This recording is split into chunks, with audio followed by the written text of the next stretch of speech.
안녕하세요. 마이옥션의 안중현 부장입니다. 오늘은 여러분하고 같이 경쟁이 아닌 독점, 선순위 세입자라는 제목으로 여러분하고 한번 말씀을 나눠보려고 하는데요. 요즘 여러분들이 경매는 재미없다 하고 경매계를 떠나는 분들이 많습니다. 하지만 보이지 않는 곳에서는 누구든 다 수익을 보고 계시거든요. 경매는 마라톤입니다. 끊임없이 노력하시고 물건 발견하시고 입찰하시고 하면 결국 수익을 낼 수 있습니다. 저희가 바로 그 증인이기도 하고요. 저희 고객들은 엄청난 수익을 보고 계십니다.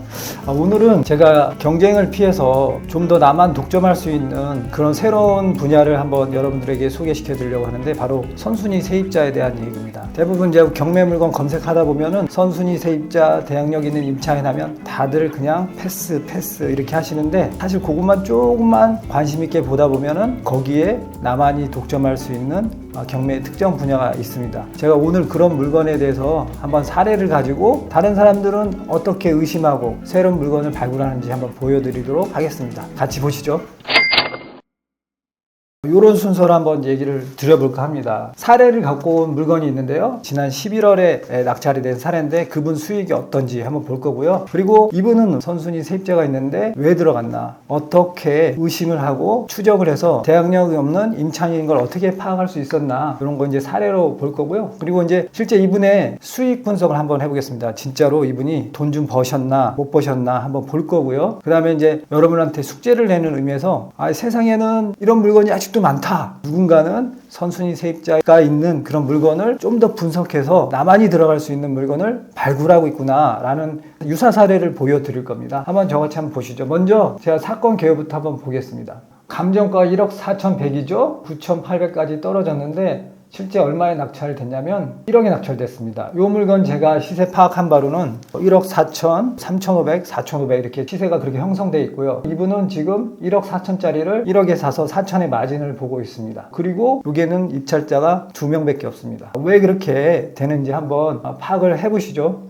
먼저 이 물건의 매각물건 명세서를 한번 볼게요. 우리 매각물건 명세서를 보면 임차인이 있다. 김땡땡 이렇게 임차인이 있습니다. 그리고 이분은 말소기준권리 2015년 5월 22일보다 훨씬 앞선 2001년 1월 10일 날 전입을 했어요. 그러니까 이분은 대항력 있죠. 그러니까 많은 분들은 이것만 보고 이거는 내가 입찰할 물건은 아니구나, 이거 입찰하면 큰일 나겠구나, 입찰 보증금 내가 다 책임질 수도 있겠구나 하고 다 떠납니다. 근데 사실 요거를 한 번만 더 보자는 거죠. 여러분 한번 등기부등본을 한번 보겠습니다. 등기부등본을 보면 의심할 부분이 일단 두 가지가 있어요. 이분이 최초 대출을 받을 때 을구를 한번 보겠습니다. 자, 을구를 보시면 8번, 순위번호 8번에 이분이 7,920만 원의 대출을 받았어요. 역산에 보면 한 6,600만 원 대출을 받은 거고요. 요때 주소를 한번 잘 보겠습니다. 요때 주소가 302동 1201호, 지금 살고 있는 주소하고 똑같다는 거죠. 이사도 오기 전에 이미 그 주소지가 거기로 되어 있다는 겁니다.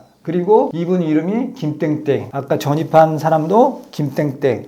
뭔가 이름이 똑같다. 그러면은 또 무슨 특수관계가 아닐까 이렇게 생각을 해보셔야 되고, 그리고 대출을 받았는데 이름이 똑같고 거기다가 주소도 똑같고, 그러면 보시죠. 정상적이라면 은행이 대출을 받을 때 7,900만 원이라는 근저당을 설정했는데, 그러면 그때 한번 시세를 볼까요? 자, 여기 보시면 2015년 대출을 받을 때쯤 되면은 시세가 1월부터 9천만 원 해서 한 1억, 그래서 1억입니다. 1억이라는 아파트를 6,600만 원까지 대출을 해주려면 선순위 세입자가 있으면 어느 은행이 대출을 해주겠어요? 분명히 100% 무상임차인 각서 같은 것이 있을 거다라고 우린 심히 의심을 해야 됩니다. 그리고 그 이름이 김씨 똑같고요. 거기에 주소지도 현재 살고 있는 아파트를 주소지로 그대로 갖고 있죠. 이게 의심할 하나이고요. 그리고 한번 또 등기부등본을 또 보죠. 의심 2. 이분은 2011년부터 계속 대출을 받았어요. 여기 보시면 7,200 근저당 설정돼 있고요. 그때도 주소가 302호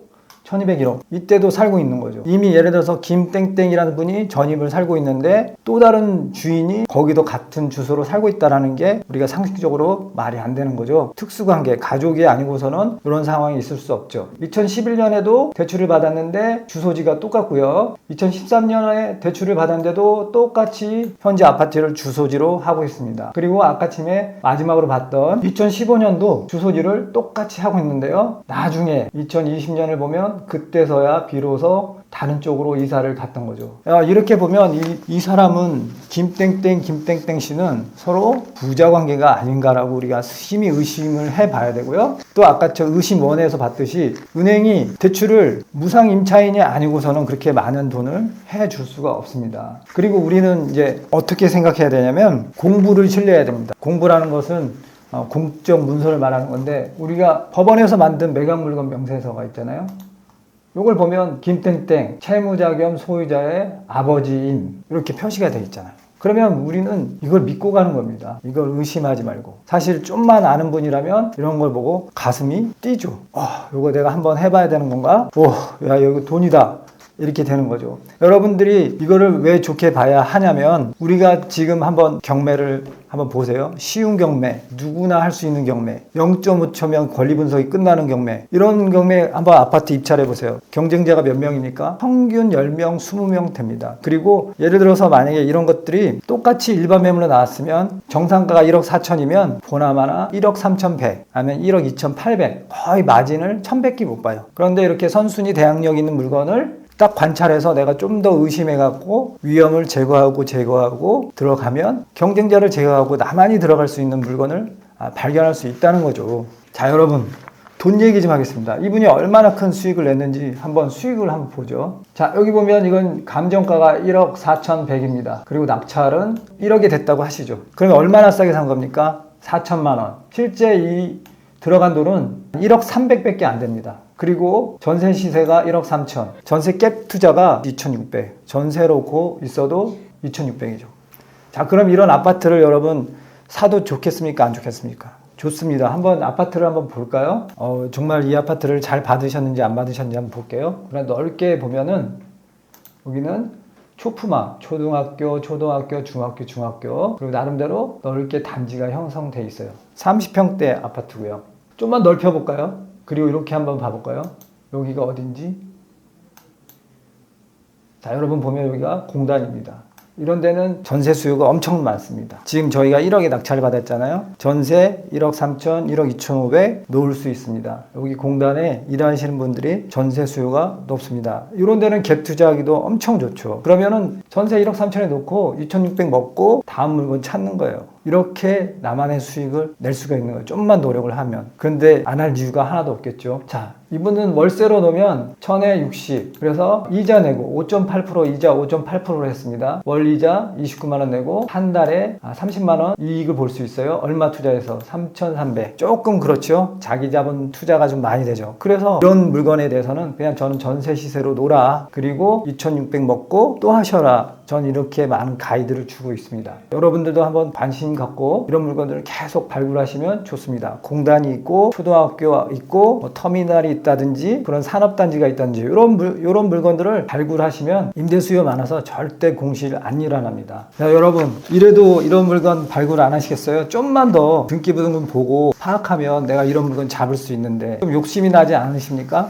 제가 그래서 여러분한테 공부할 수 있게 유사 사례 물건을 한번 드려보겠습니다. 여기 보면 사건 번호 2020 타경 106038 이것도 한번 봐보세요. 이게 그런 물건이에요. 이것도 아버지, 아들 또 매각 물건 명세서를 잘 보면 거기에 대한 적절한 멘트가 있고요. 그렇게 되면 심하게 의심할 만한 여지가 있습니다. 그러면 등기부등본을 열심히 들여다보면 뭔가 낌새가 이상하다 그렇게 될 거고 실제 이것도 이미 낙찰이 된 거예요. 제 고객이고요. 제가 권리보증서를 드렸습니다. 근데 좀 폐찰이 됐어요. 여기에 6명 입찰했던 것 같은데요. 이분도 들어가시라 했는데 낙찰은 안 됐지만 이런 물건 계속 찾아달라고 해서 제가 찾아드리고 있고요. 또 지금 한 분은 저희가 남양주에 단독주택을 받으려고 하시는 분이 있습니다. 이것도 제가 현장 탐문 통해서 현재 대학력이 있는 임차인이지만 어머니의 아들이라는 거 확인해서 고객님한테 인수할 사항 없으니 가격만 보고 들어가세요. 이렇게 조언을 해드렸던 물건입니다. 사건 번호 제가 유사 사례로 드린 거 한번 보시고 두 번째 거는 고객 비밀 때문에 때문에 말씀드릴 수는 없지만 이런 물건 보시면서 아 이런 게 그런 거구나 생각하시면서 좀만 욕심을 내시고